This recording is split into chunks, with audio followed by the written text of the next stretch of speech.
At dahil si Joy Joy na naman ang aking napik, oras na para ipakita sa inyo ang aking tinatagong gimmick. Sa video na to ay ipapakita ko sa inyo kung paano makaabot sa mythical glory gamit si Joy Joy.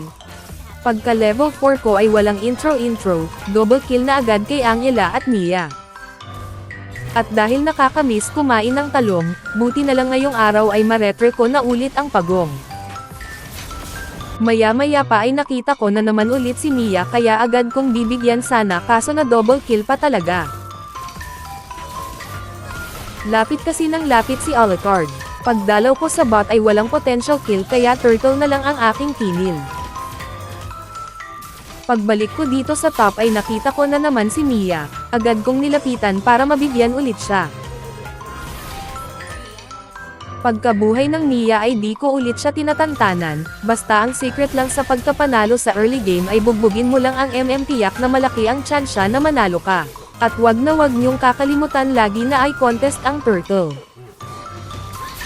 At kapag may pagkakataon ay agawin niyo ang buff ng kalaban para matagal tumaba yung core nila.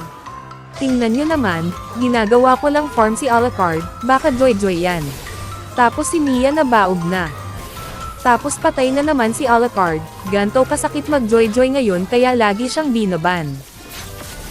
Lagi din siyang napipik sa M6 at binaban din siya doon, paano ba naman level 4 pa lang ay kayanan niyang pumitas ng madami.